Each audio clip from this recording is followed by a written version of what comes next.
Half an hour later, Bathsheba went into her own house. Her face was red and excited when she saw the light of the candles. Troy's goodbye words, who had walked her to the door, still echoed in her ears. He had said goodbye for 2 days to visit friends in Bath. He had also kissed her again. It is only fair to Bathsheba to explain something that wasn't known until much later. Troy meeting her by the roadside this evening was not planned. He had hinted he might come, and she had told him not to, but she let Oak go, fearing they might meet. She now sat down in a chair, feeling wild and troubled by all these new events. Then she stood up with a firm manner and got her desk from a side table. In 3 minutes, without stopping or changing anything, she wrote a letter to Boldwood, at his address beyond Casterbridge. She said kindly but firmly that she had thought about everything he had asked her, and her final decision was that she could not marry him. She had told Oak she would wait until Boldwood came home before giving him her final answer. But Bathsheba found she could not wait. She could not send the letter until the next day, but to feel better by getting it out of her hands and starting the action right away, she got up to give it to one of the women who might be in the kitchen. She stopped in the hallway. A conversation was happening in the kitchen, and it was about Bathsheba and Troy. If he marries her, she'll give up farming. It will be a fun life, but might bring some trouble too. That's what I think. Well, I wish I had a husband like him. Bathsheba was too smart to take seriously what her servants said about her, but she had too much to say to ignore it. She went into the kitchen. "Who are you talking about?" she asked. There was a pause before anyone replied. At last, Liddy said frankly, "We were talking a bit about you, miss." "I thought so. Marianne and Liddy and Temperance. Now I tell you to stop thinking such things. You know I don't care at all for Mr. Troy. Not at all. Everybody knows how much I dislike him." "Yes," said the stubborn young woman, "dislike him." "We know you do, miss," said Liddy, "and so do we all." "I hate him too," said Marianne. "Marianne, oh, you liar. How can you say that?" said Bathsheba excitedly. "You liked him a lot only this morning, you did." "Yes, Marianne, you know it." "Yes, miss, but so did you. He is a wild man now, and you are right to hate him." "He's not a wild man." "How dare you say that to my face?" "I have no right to hate him, nor do you, nor anybody. But I am a silly woman. Why should I care what he is? You know it means nothing. I don't care for him. I don't want to defend his good name. Not at all. Remember this, if any of you say a word against him, you'll be fired instantly." She threw down the letter and rushed back into the living room, with a heavy heart and tearful eyes, Liddy following her. "Oh, miss," said gentle Liddy, looking sadly at Bathsheba's face. "I am sorry we misunderstood you. I did think you cared for him, but I see you don't now. Shut the door, Liddy." Liddy closed the door and went on, "People always say such silly things, miss. I'll tell them from now on. Of course a lady like Miss Everdene can't love him. I'll say it clearly." Bathsheba burst out, "Oh, Liddy, are you so simple? Can't you understand? Can't you see? Are you a woman yourself?" Liddy's clear eyes widened with surprise. "Yes, you must be blind, Liddy," she said, in wild sadness and grief. Oh, I love him so much it hurts. Don't be scared of me, though maybe I am scary to any innocent woman. Come closer, closer. She put her arms around Liddy's neck.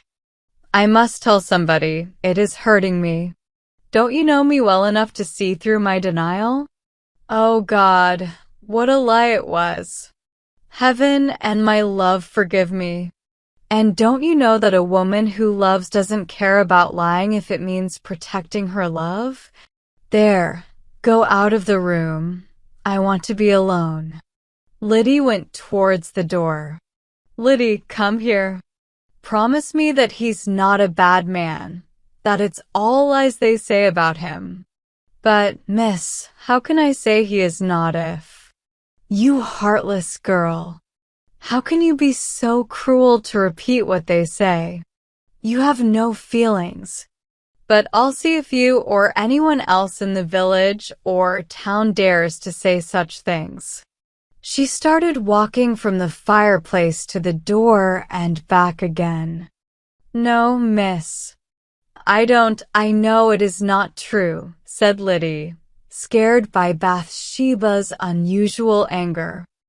I suppose you only agree with me like that to please me. But, Liddy, he cannot be as bad as they say. Do you hear? Yes, miss, yes. And you don't believe he is? I don't know what to say, miss, said Liddy, starting to cry. If I say no, you don't believe me, and if I say yes, you get angry at me. Say you don't believe it, say you don't. I don't believe he is as bad as they say. He is not bad at all. My poor life and heart, how weak I am, she moaned, speaking aimlessly, not caring that Liddy was there. Oh, how I wish I had never seen him. Loving is always hard for women. I will never forgive God for making me a woman, and I am starting to pay dearly for having a pretty face. She perked up and turned to Liddy suddenly. Listen, Lydia Smallberry, if you tell anyone a single word of what I have said to you here, I'll never trust you, love you, or keep you with me, not for a moment. I don't want to repeat anything, said Liddy, with a small but dignified tone. But I don't wish to stay with you. And, if you please, I'll go at the end of the harvest, or this week, or today. I don't see why I deserve to be treated badly and yelled at for nothing, said the small woman in a big way. No, no, Liddy, you must stay, said Bathsheba, going from proud to pleading. You must not mind my mood right now. You are not just a servant. You're a companion to me. Dear, dear, I don't know what I am doing since this sadness in my heart has weighed on me so much. What will become of me? I think sometimes I am doomed to die alone. I have no friends, God knows.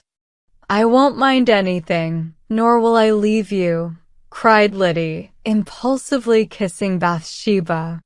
Then Bathsheba kissed Liddy, and everything was fine again. I don't often cry, do I, Liddy? But you have made me cry, she said, a smile shining through her tears. Try to think he is a good man, won't you, dear Liddy? I will, miss, indeed.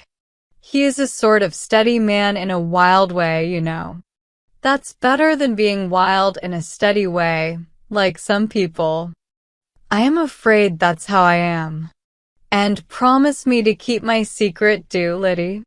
And don't let anyone know that I have been crying about him, because it will be awful for me, and won't help him either, poor thing. Not even Death himself could make me tell, mistress, if I want to keep a secret, and I'll always be your friend, replied Liddy, firmly, with a few more tears, not because she had to, but to match the situation, as women often do at such times. I think God likes us to be good friends, don't you? Indeed, I do. And, dear miss, you won't yell at me, will you? Because you look so big and scary like a lion then, and it frightens me. You know, I think you could fight any man when you are like that. Never. Do you? Said Bathsheba, slightly laughing, though a bit worried by this image of herself. I hope I am not like a bold man, mannish, she asked with some concern. Oh no, not mannish, but so very womanly that it sometimes seems that way. Ah, miss, she said, after taking a deep, sad breath, I wish I had half your strength that way.